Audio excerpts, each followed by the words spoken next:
आप लोगों का मिड कैसा हो गया था?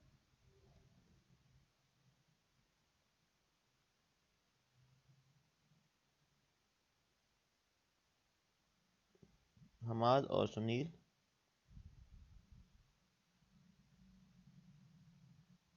सर अच्छा गया है, इतना खास बुरा नहीं गया है। इतना बुरा नहीं किया। सही था, इतना मुश्किल तो जी नहीं था नहीं मेरे सर। ख्याल में। जो पढ़ा था उसी तरह ही सही न- था। मुश्किल नहीं था। जी सर, मतलब वो मेथड वगैरह वही थे, सिर्फ वैल्यूज वगैरह चेंज थी जो नेट से नहीं मिल। हाँ, वो तो लाजमी बात है, खुद को सॉल्व करना पड़ता। नेट से जी मिल जाए सर तो फिर वही। पेपर का फायदा क्या। जी सर वही चीज।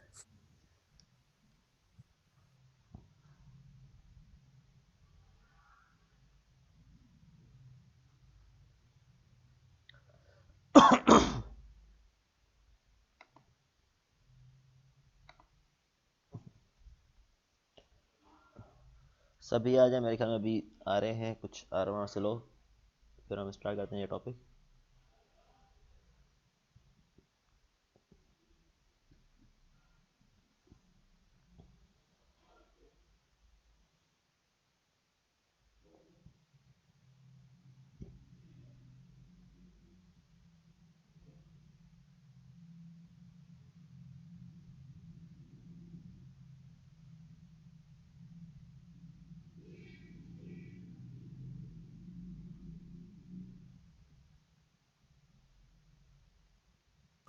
सर आपने मिड के पेपर चेक कर लिए?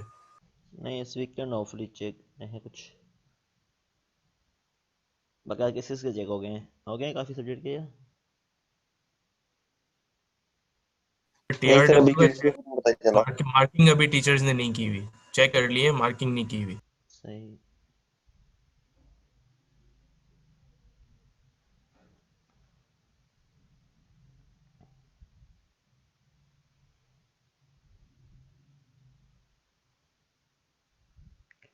और आपके फाइनल होने 15 फरवरी से होपफुली। पता है आप लोगों को?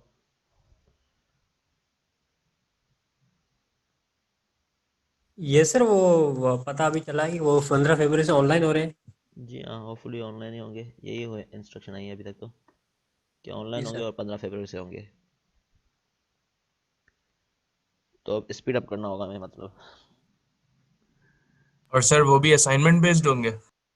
नहीं, वो शायद असाइनमेंट बेस नहीं होंगे। वो जैसे पहले होते हैं उस तरह ही।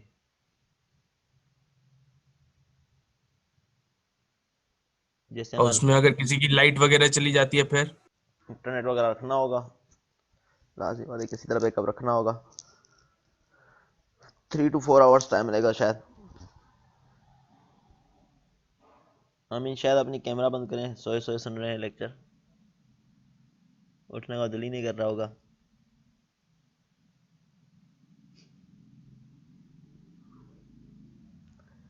इसलिए मैं बोलता हूँ आधी क्लास वही होती है।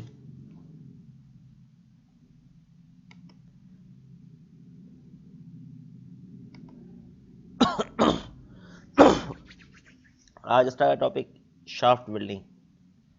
बिल्डिंग किसको बोलते हैं वैसे? किसी को आइडिया है?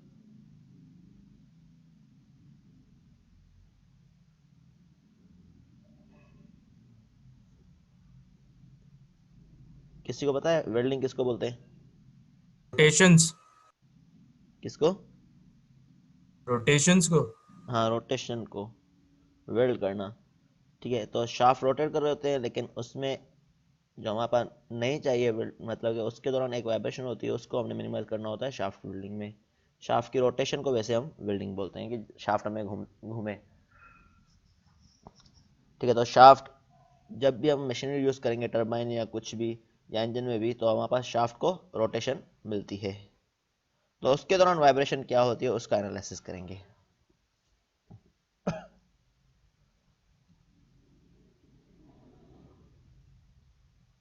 बिल्डिंग ऑफ रोटेटिंग शाफ्ट, ये कब होता है? बिल्डिंग ऑफ रोटेटिंग शाफ्ट ये तब होता है, ये क्यों कब होता है इसके बारे में बता देता हूँ कहाँ पे होगा। लेकिन ये कहाँ कहाँ यूज़ हो रहा होता है रोटेटिंग शाफ्ट, ये पहले हम डिस्कस कर रहे थे। ये बहुत सारे एप्लीकेशन में यूज़ हो रहा होता है, जैसे कि हम लाइट फ्लेक्सिबल सपोर्टिंग बेयरिंग हम जहाँ पर यूज़ करें, या इंजन में भी यूज़ करें, या हमारे पास शाफ्ट जो है हमारे पास टरबाइंस जो हमारे पास हैं उसमें भी यूज़ हो रहा है, जैसे कि आपने देखा होगा हाइड्रो टरबाइंस शाफ्ट जो है कनेक्टेड होती है जनरेटर से। तो इस तरह बहुत जगह शाफ्ट यूज़ हो रहा होता है, एक जगह से दूसरी जगह पावर ट्रांसमिट करने में हेल्प कर रहा होता है। जैसे कि इसमें क्या होगा, कुछ जैसे हमारे पास कोई माउंट करते हैं हमारे पास रोटर या कोई भी चीज़ शाफ्ट के ऊपर हमारे पास माउंट करेंगे, शाफ्ट हम अज्यूम करते हैं कि फ्लेक्सिबल है और साइड में बेयरिंग्स लगे हुए हैं, तो हमारे पास क्या होगा, इसमें ये काज करेगा शाफ्ट को। जब भी हमारे पास रोटर या कुछ भी हम माउंट करेंगे, जब हमारे पास रोटेशन क्रिएट करेंगे इसमें, जब शाफ्ट मूव करना शुरू करेगा तो हमारे पास क्या होगा, ये जो हमारे पास माउंट करते हैं जो रोटर या कोई चीज़ लगाते हैं इसके ऊपर, तो वो क्या करता है, शाफ्ट को बेंड करने की कोशिश कर रहा होता है। क्योंकि हमें पता है कि मैन्युफैक्चरिंग में हमेशा परफेक्ट चीज़ नहीं बनती, कुछ टाइम हमारे पास एरर रह जाते हैं।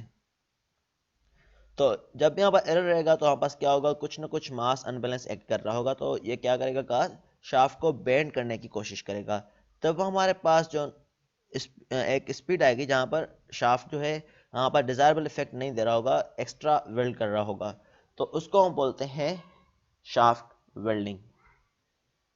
ठीक है, तो अब बताया हुआ है यहाँ पर, इस चीज़ को क्लियर करने के लिए, unbalance and other effect will cause a shaft to bend at certain speed. ठीक है, एक अनबैलेंस फोर्स आएगी, जब हमारे पास क्या होगा, एक मास या कोई भी हमारे पास अनबैलेंस फोर्स आएगी, तो शाफ्ट को क्या करे, कोशिश करेगी बेंड करे किसी सर्टेन स्पीड पे, तो उस स्पीड पे जिस पे शाफ्ट बेंड होना शुरू हो गया है उसको हम बोलते हैं वेल्ड स्पीड।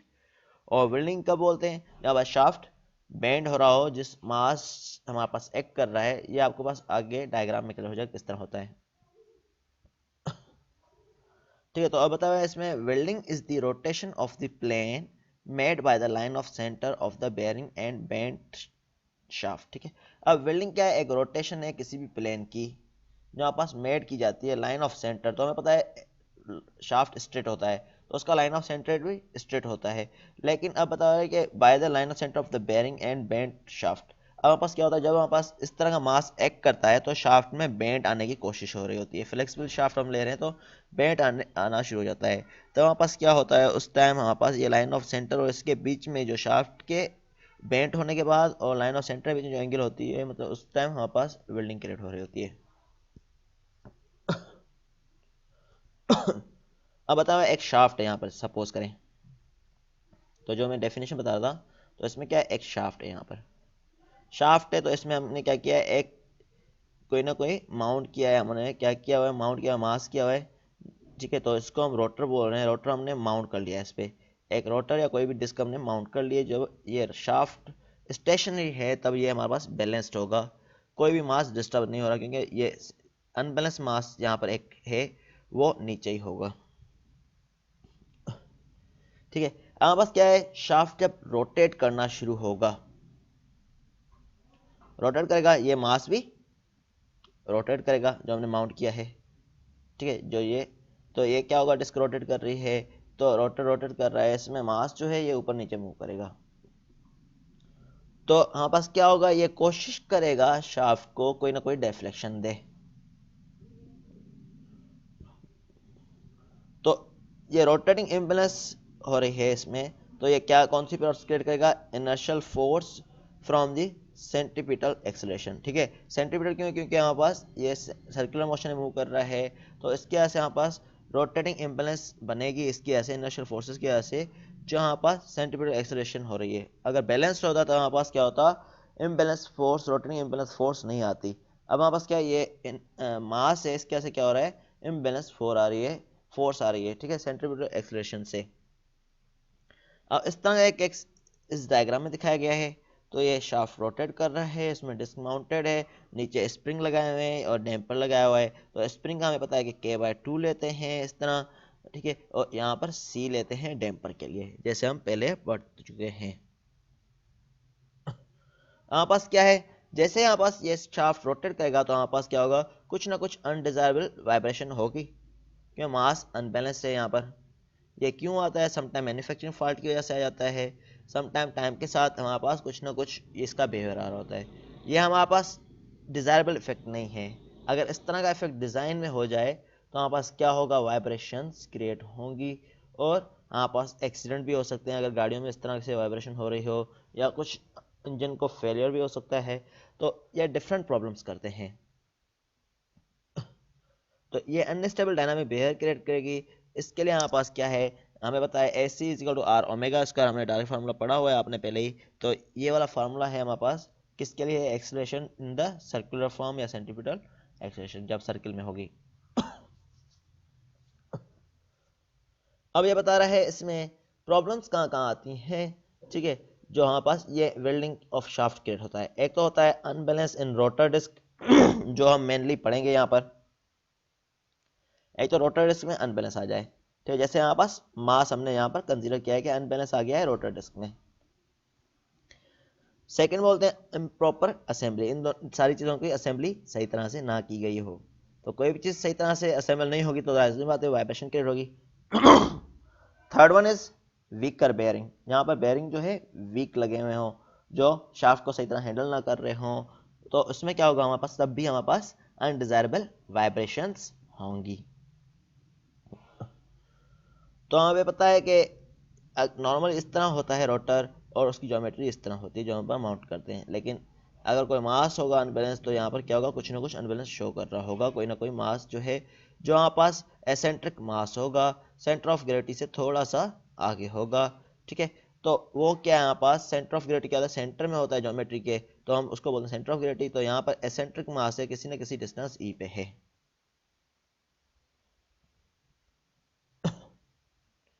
नॉर्मली हमारे पास क्या होता है, सेंटर ऑफ मास कॉन्सेप्ट करता है ज्योमेट्रिक सेंटर से, लेकिन हमारे पास मास सेंटर जो है यहाँ पर कुछ अनबैलेंस है, उसके वजह से यहाँ पर एक्ट कर रहा है।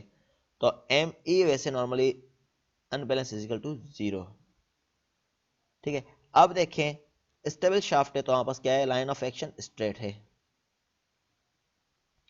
अब स्टडी शाफ्ट है तो लाइन ऑफ एक्शन स्ट्रेट है, देखें स्ट्रेट है, लाइन ऑफ सेंटर, ठीक है, सेंटर लाइन है। अब हमारे पास क्या हो रहा है, अनबैलेंस मास है, मतलब कि रोटर जो है हमारे पास अनबैलेंस्ड है। तो ये क्या हो रहा है हमारे पास, ये क्या हो रहा है, जैसे मूव कर रहा है तो इसको क्या करने कर रहा है, शाफ्ट को अनबैलेंस करने कर रहा है और शाफ्ट को सेंटर लाइन से पॉजिटिव एक्सिस या नेगेटिव एक्सिस की तरफ या इस लाइन से राउंड राउंड घुमा रहा है।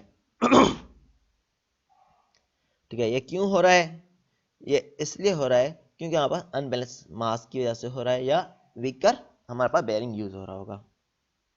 तो यहाँ पर हम कंसीडर करेंगे ये अनबैलेंस मास को। तो वेल्डिंग क्या है, इसकी डेफिनेशन बताई गई है, defined as rotation of plane made by bent shaft. अब बता रहे हैं एक रोटेशन ऑफ किसी प्लेन की जो बनने बेंट शाफ्ट कैसे, and line of centre of bearing, और line of centre of bearing जैसे कि ये इसमें दिखाया गया है, तो इसको हम बोलते हैं वेल्डिंग, ठीक है। ये भले आप मिटा दें ये किसी और लैंग्वेज में। अब इसमें हम कुछ अजम्पशन ले रहे होते हैं वेल्डिंग और शाफ्ट में। The disk at the mid span has an unbalance, तो हम बोल रहे हैं इसमें assumption एक ये ले रहे हैं, वैसे तो कहीं भी हो सकता है अनबैलेंस, तो हमने assume ये कर रहे हैं यहाँ पर disc at the mid span जो है, जो मिड स्पेन में डिस्क है उसमें क्या है, अनबैलेंस एक फोर्स है। The shaft inertia is negligible, और शाफ्ट की जो इनर्शिया है नेग्लिजिबल है, इनर्शिया फोर्स आपको पता है क्या होती है। And the shaft stiffness is same in are direction, और शाफ्ट की स्टिफनेस सेम है आर डायरेक्शन, मीन के स्प्रिंग वैल्यू है जो हमारे पास क्या हो रहा है, हमारे पास देखें तो इस केस में जैसे कि ये आगे मूव कर रहा है फिर सेंटर की तरफ आने कर रहा है, तो इसमें क्या हो रहा है, शाफ्ट की कुछ ना कुछ स्टिफनेस है जिसको हम स्प्रिंग कांस्टेंट की तरह ले रहे होते हैं। तो वो क्या है हमारे पास, सेम इन आर डायरेक्शन है, ये हम अजम्पशन कर लेते हैं। अब वेल्डिंग ऑफ शाफ्ट हमारे पास किस तरह लेते हैं, इसमें क्या है, कुछ ना कुछ डेफ्लेक्शन हो रही होती है जिसको हम बोलते हैं डी बाई ई।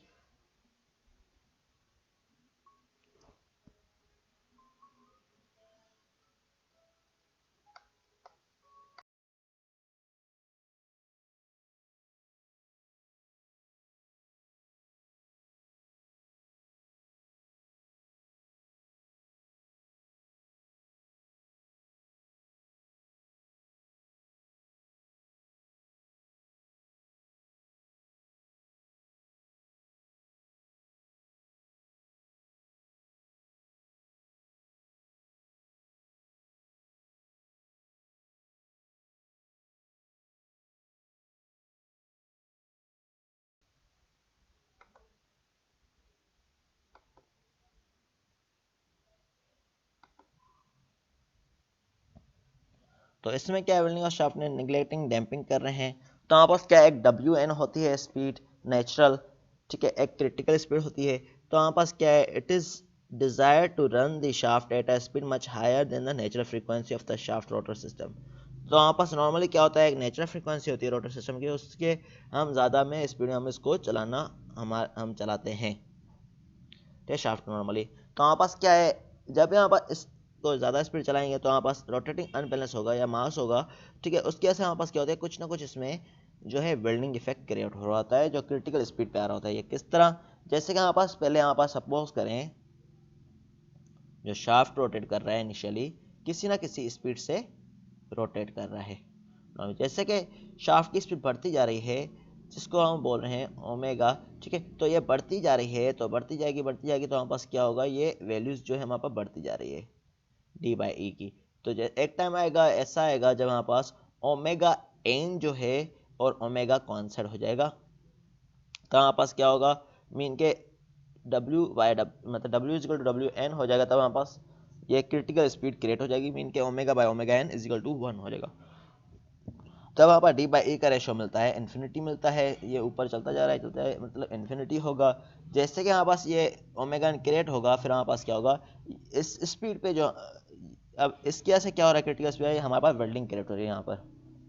यहाँ पर क्या क्रिएट होगी, वेल्डिंग क्रिएट होगी। या आपको मैं एक नेट से देखूंगा, वीडियो है एक मैंने देखी थी कल, तो उसमें दिखा दूँ किस तरह होता है, ठीक है। तो हमारे पास रेशो लिया जाता है ω/ωn का, तो ये इसका क्या हो गया, ये वेल्डिंग स्पीड क्रिएट मतलब कि वेल्डिंग क्रिएट हो रही है। फिर आगे जैसे मूव करेंगे फिर हमारे पास क्या होगा, वाइब्रेशन कम हो जाएगा, अगेन शाफ्ट जो है स्टेबल स्पीड ले रहा होगा, और जो ये वाला है इफेक्ट d/e का 1 के इक्वल होता जाएगा।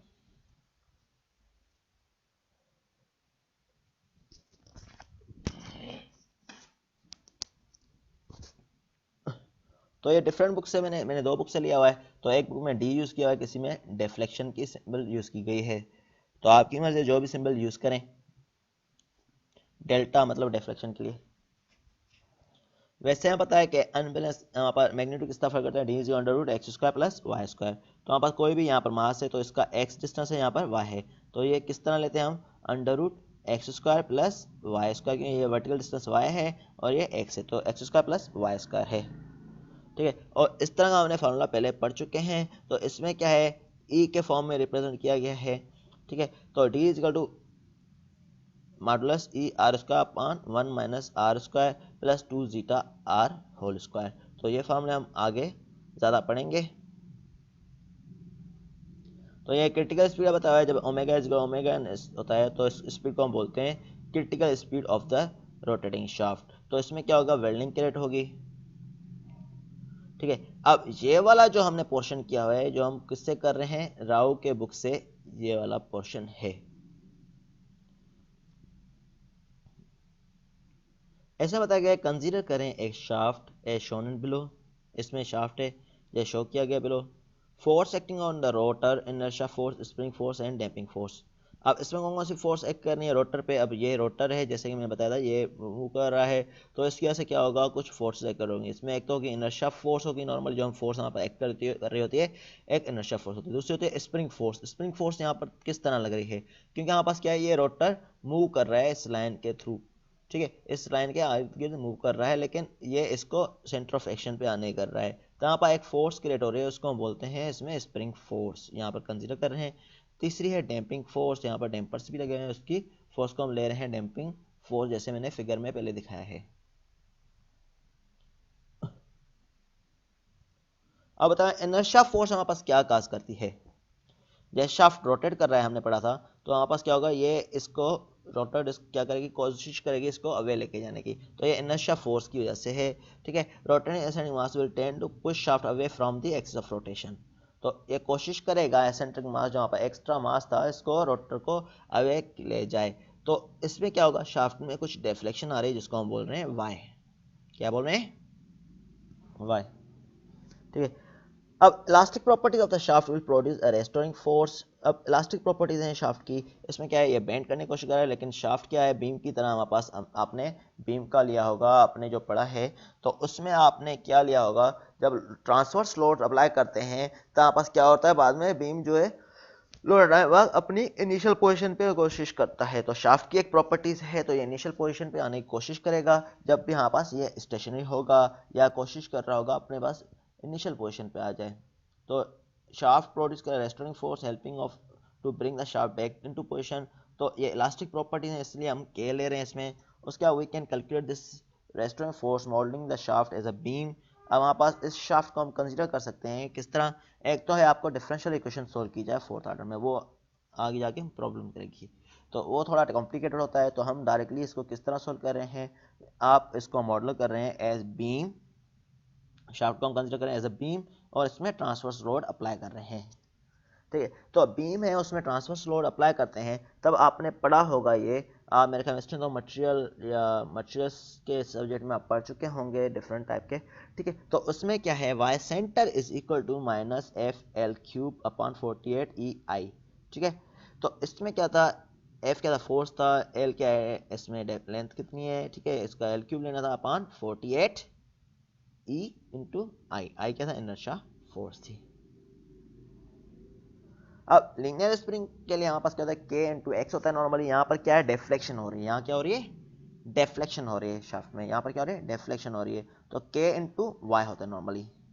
ठीक है, तो F K is equal to F by delta हो गया, एफ बाय डेल्टा। तो एफ यहाँ से निकाल सकते हैं हम, क्या है एफ, एफ होगा हमारे पास 48 E I into Y upon L cube. ठीक है, तो हमारे पास डेफ्लेक्शन क्या है यहाँ पर, अपॉन डेफ्लेक्शन, डेफ्लेक्शन y है तो y y आपस में कैंसिल हो जाएगा। तो 48 ई आई अपॉन एल क्यूब इसलिए है क्योंकि यहाँ पर ये सेंटर की तरफ जा रहा है माइनस साइन, इसलिए हमने हटा दी। वैसे माइनस के एक्स होता है। ठीक है, F spring equal to F equal to minus K X होता है, तो इसलिए यहाँ पर 48 ई आई एल क्यूब हो गया, y y से कैंसिल हो गया। अब बता रहा है कि बिल्डिंग बिहेवियर डिपेंड करता है depend on the unbalance between inertia from eccentric mass and elastic resistance force. तो वेल्डिंग जो डिपेंड कर रही है दो चीज़ों पे कर रही है, एक तो इनर्शिया फोर्स पे ऑफ मास की और दूसरा इलास्टिक रेजिस्टेंस फोर्स पे। अब जैसे कि ये क्लोज व्यू दिखाया गया है इसका शाफ्ट का एक तरफ से, तो इसमें क्या है, एक नेचुरल फ्रीक्वेंसी बताई हुई है। जैसे कि हमारे पास रोटेशन हो रही है, एक्स और रोटेशन से ये क्या हो रहा है, डेफ्लेक्ट हो रहा है। तो इसमें डेफ्लेक्शन कितनी है, वाई हो रही है। और एसेंट्रिक मास वैसे कॉन्स्टेंट होना चाहिए था इसके सेंटर से, लेकिन उसका भी हमारे पास क्या है, मास जो अनबैलेंस है वो किसी न किसी डिस्टेंस पे, जिसको हम ई बोल रहे हैं। तो नॉर्मल डिस्टेंस कितना था इसका, वाई डेफ्लेक्शन है, लेकिन मास जो हमारे पास डिस्टर्ब हो गया, ये सेंटर ऑफ ग्रेविटी से नहीं मिला, वो कितने डिस्टेंस पे, ई पे है। तो इसलिए हमारे पास के प्लस इंटू वाई प्लस ई कर लिया है, एफ आर इजिकल टू के इंटू वाई प्लस ई। सही है, तो इस तरह करके हमारे पास के क्या हमने अभी अभी फाइंड आउट किया है, 48 ई आई अपॉन एल क्यूब, उससे पुट कर लिया, वाई प्लस ई आ गया। उसका हम अज्यूम कर रहे हैं लंप्ड मास सिस्टम। ठीक है, लंप्ड मास सिस्टम हम क्या लेते हैं, एफ जो इनर्शिया की वजह से है वो किसके बराबर है, एम ओमेगा स्क्वायर।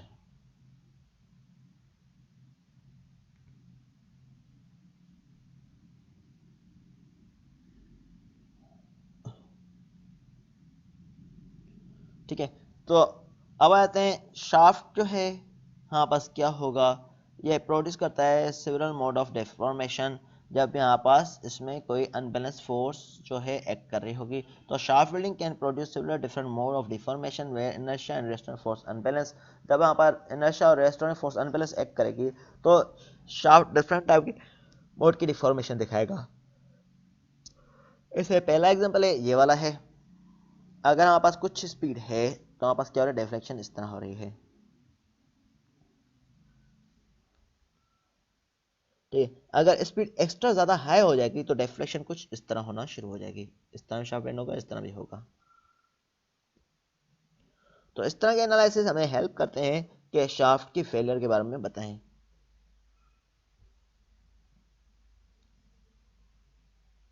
ठीक है, तो ये वाली डायरेक्शन है आपको राव के बुक में मिलेगी, हम ऊपर से देख लेंगे इसको क्या क्या करना है, बकाया डिटेल आप इसमें जो है राव की बुक में आप पढ़ सकते हैं, 9th चैप्टर में है।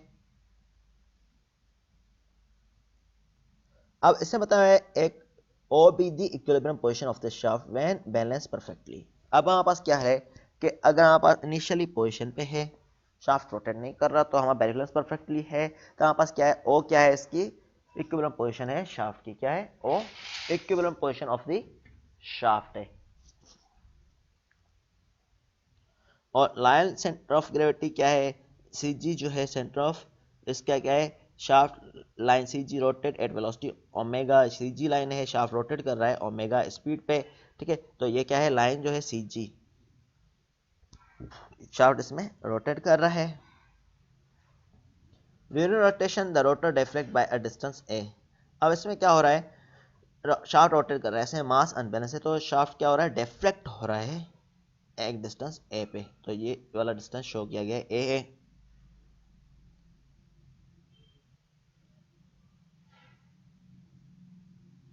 अब सी जी क्या है, सी जी जो है, सी सेंटर है, एक डिस्टेंस ए पे है from the geometric centre C से, ठीक है। तो ये एक डिस्टेंस पे है, तो हमारे पास क्या है, इसमें हमारे पास यहाँ पर डिस्टेंस टोटल कितना है, सी का एक्स है और वाई ये वाला है। तो हमारे पास ये एक्स कोस थीटा ले सकते हैं और वाई साइन थीटा ले सकते हैं।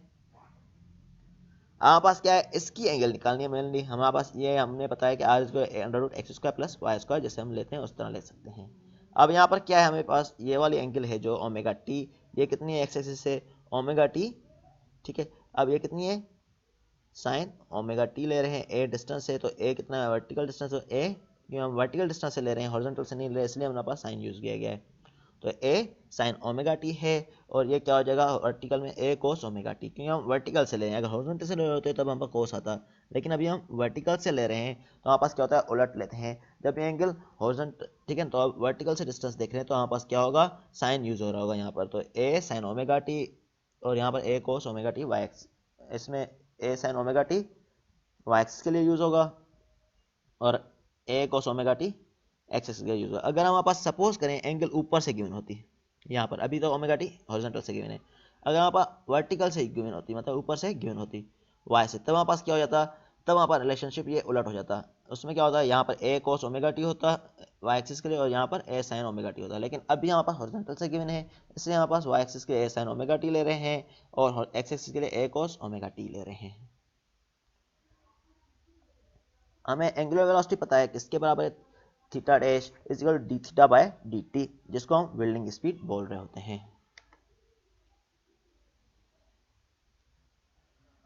ठीक है। तो ये इक्वल नहीं होती ओमेगा के, ये बिल्डिंग स्पीड है, ये चेंज होती है। अब इसमें हमारे पास कितनी फोर्स हमने पढ़ी थी एक्ट कर रही है, इसमें इसमें इनर्शिया फोर्स जो हमारे पास इक्वल होती है वो हम लेते हैं elastic force plus internal damping force plus external damping force, ठीक है। Elastic force plus internal damping कितनी हो रही है और एक्सटर्नल डैम्पिंग कोई हो रही है, ठीक है। तो ये तीन फोर्सेस एक्ट कर रही होती हैं इसमें नॉर्मली इनर्शिया फोर्स को बैलेंस करने के लिए। नॉर्मली इनर्शिया फोर्स हमारे पास लेते हैं एम ए या एम आर डबल डैश, यहाँ पर शो किया गया। आर क्या है, कुछ डिस्टेंस है, वहाँ पर दो टाइम हम इसको डेरिवेटिव करेंगे तो हमारे पास क्या होगा, एक्सेलरेशन मिल जाएगा मीटर पर सेकेंड, उसको हमें बताया कि एक्सेलरेशन का यूनिट है, तो इसलिए हमारे पास एम आर डबल डैश दिया गया है। तो यहाँ पर आर डबल डैश क्या बताया गया है, यहाँ देखें डिस्टेंस कितना है ए पॉइंट का, एक तो ये एक्स है, एक्स ये डिस्टेंस कितना है एक्स है, और यहाँ से एंगल कितनी बन रही है प्लस ए साइन, बल्कि एक्स एक्सिस में ये वाली एंगल बन रही है ए कोस ओमेगा टी, तो हमने इसलिए एक्स प्लस ए कोस ओमेगा टी आई ले लिया है। देखें एक्स डिस्टेंस है प्लस ये वाला पॉइंट कितना दूर है कोस ओमेगा टी, क्योंकि ये सेंटर यहाँ तक आ गया, इसका डिस्टेंस कितना है ए कोस ओमेगा टी, तो हमने प्लस कर लिया ये A cos omega T I plus Y कितना है यहाँ पर डिस्टेंस, डिस्टेंस कितना है Y plus A sine omega T, तो हमने ए साइन ओमेगा टी ये ले लिया, जे आर आ गया, ठीक है। तो यहाँ पर ये आ गया R X A cos omega T I plus Y plus A sine omega T J. हमें पता है इनर्शिया फोर्स का क्या होता है हमारे पास एम इंटू ए, इंटरनल इनर्शिया फोर्स के लिए हमारे पास एम इंटू ए होता है, तो एम आर डबल डैश, तो एम कितना है मास से मल्टीप्लाई कर लेंगे इस पूरे को, तो एम आर डबल डैश आ गया ये, तो एम आर डबल डैश की ये वाली वैल्यू तो हमने पुट कर लिया, तो एफ आई आ गया। होपफुली ये क्लियर हो गया होगा, क्लियर है सबको, ये समझ में आ रहा है या ऊपर से गुजर रहा है।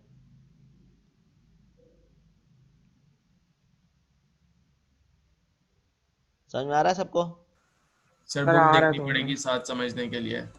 तो बुक भी देख लेना, अगर अभी भी कोई डिफिकल्टी है तो पूछ ले भले, कोई इस पॉइंट पे आ रही है डिफिकल्टी। ये एस राव की बुक्स है ना सर? जी हाँ, कुछ चीज़ें ठीक एस सर। राव से, कुछ नेट से हैं मेरी इसमें। जो अभी जो 9.5 जिस पे लिखा हुआ है वो राव से ही है। सही है सर। ठीक है, जो हम डेरिवेशन कर रहे हैं वो राव से ही है।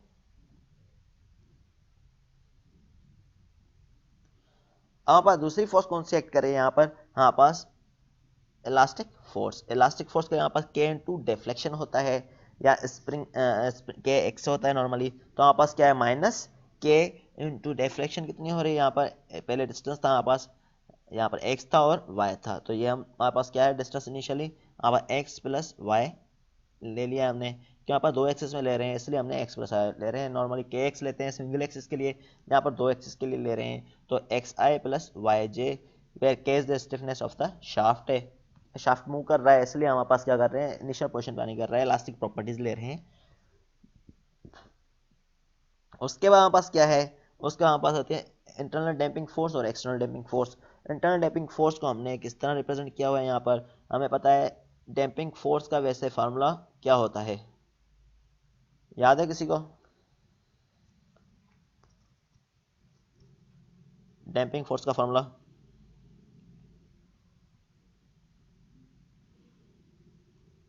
कहाँ चले गए सब?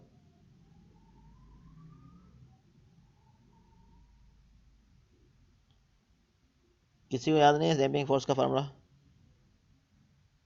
सर ये नीचे लिखा हुआ तो है, ये सी आई ब्रैकेट ओपन हाँ एक्स नहीं, डॉट वैसे हम क्या लेते हैं प्लस नॉर्मली? नॉर्मली हम ओमेगा। क्या लेते हैं डैम्पिंग फोर्स का, जब हम भी डैम्पिंग फोर्स अप्लाई कर रहे होते हैं? तो याद तो नहीं है, स्लाइड्स में है लेकिन। स्लाइड्स में है, पेपर कैसे दिया मेरे का? तो हम नॉर्मली स्प्रिंग के लिए क्या लेते हैं? के एक्स लेते हैं, और डैम्पिंग के लिए क्या लेते हैं? सी एक्स डैश लेते हैं, अगर किसी को माइनस याद सी है। भी। सी एक्स डैश या वी, सी वी, ठीक है। तो सी एक्स डैश या सी वी लेते हैं। सी वी क्या है? वेलोसिटी होती है। तो हमारे पास क्या है यहाँ पर? तो डैम्पिंग फोर्स का फार्मूला यूज़ किया गया है। तो यहाँ पर सी इंटू एक्स डैश हमें पता है कि नॉर्मल होती है। तो डैम्पिंग फोर्स यहाँ पर इंटरनल कौन सी कर रही है? तो माइनस सी कॉन्स्टेंट लिया गया है, X dash into omega Y लिया गया है। यहाँ पर डिस्टेंस कितना है ये वेरी कर रहा है, एक्स डैश इंटू यहाँ पर सर्कुलर मोशन क्रिएट हो रही है, तो एक तो वाई एक्सिस में होगी, दूसरी हॉरिजॉन्टल एक्सिस में होगी। तो दोनों को कंसीडर किया गया है। वाई एक्सिस के लिए एक्सिस के ओमेगा वाई है, क्योंकि यहाँ पर ये सर्कुलर में मूव कर रहा है, ठीक है। तो वाई एक्सिस है, यहाँ पर ये सर्कुलर मूव कर रहा है तो इसका वाई लेंगे, ठीक है। तो इस तरह एक्स एक्सिस के वाई एक्सिस के लिए एक्स लेते हैं, इसका कंपोनेंट उलट ले रहे होते हैं, तो यहाँ पर जे रिप्रेजेंट है। इसकी डिटेल आप भले बुक में पढ़ लेना, ठीक है। इस तरह आपके पास इंटरनल और रोटेटिंग डैम्पिंग फोर्स होती है। इसमें एक्सटर्नल में सिंपली जो हॉरिजॉन्टल तक है वो हमने क्रिएट किया हुआ है यहाँ पर, यहाँ तक जो फोर्स है इसलिए हमने ये यहाँ तक शो की गई है। तो अब हमें क्या करना है? इस सारी इक्वेशन वैल्यूज को हमने इस इक्वेशन में पुट कर रहे हैं। तो आप सब्स्टिट्यूट करेंगे F I F E D I D E into equation 9.26। तो ये वाली इक्वेशन है, ठीक है। तो आपको मैं दिखा भी देता हूँ बुक में।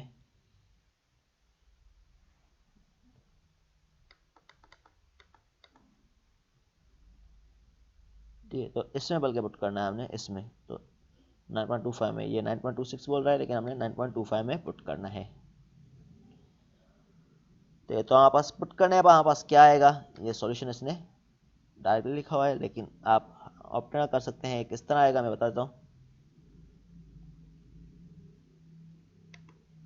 तो हाँ, ये क्या आता है? एम एक्स डबल डैश होता है, जिसको हम बोल सकते हैं एम आर डबल डैश।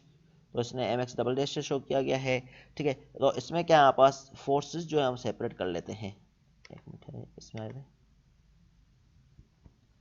तो हमारे पास कौन कौन सी फोर्सेस हैं यहाँ पर देखें।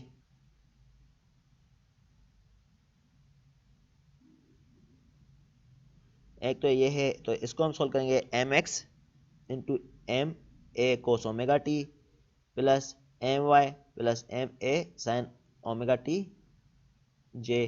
तो हमने क्या करना है? एक्स के कंपोनेंट्स, आई के कंपोनेंट सेपरेट कर रहे हैं। आई के कंपोनेंट्स हैं यहाँ पर एम, एक तो ये है M X plus M A cos omega T, दूसरा क्या है? Minus K X I minus C X dash plus omega Y C ठीक है, तो अगर बोर्ड होता इजीली हो जाता तो हम क्या करते, इसको सेपरेट करते, फिर जो कट रहे होते काट लेते। अब हमने क्या करना है, इसके सारे एक्स आई वाले कंपोनेंट सेपरेट करने हैं इसमें।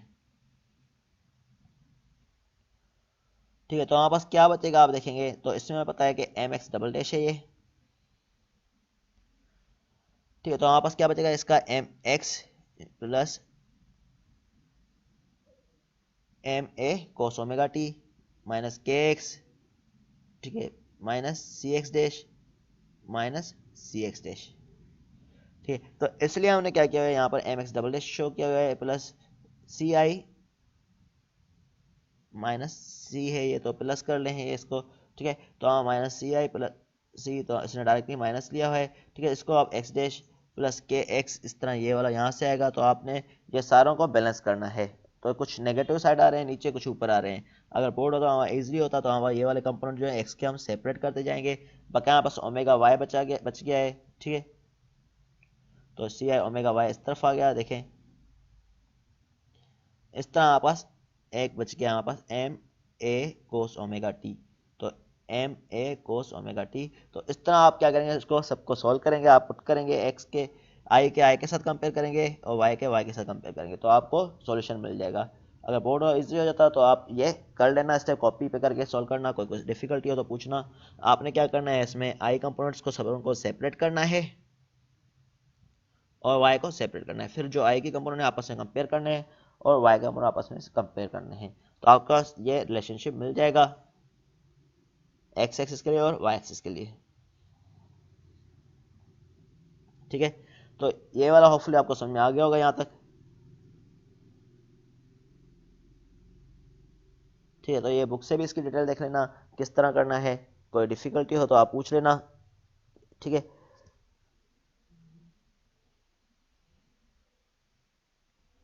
ये सेशन खत्म होने वाला है, इसके बाद दूसरा सेशन आप लोगों ने ज्वाइन करना है। समझ में आ गया ये वाला टॉपिक? Yes sir. अब इसकी एक और इक्वेशन पढ़ेंगे, फिर हम इस पे न्यूमेरिकल करेंगे, तो फिर समझ में आ जाएगा, देख लेना। अगर कोई डिफिकल्टी हो फिर भी पूछ लेना। जब तक मैं वीडियो देखता हूँ मिल जाती तो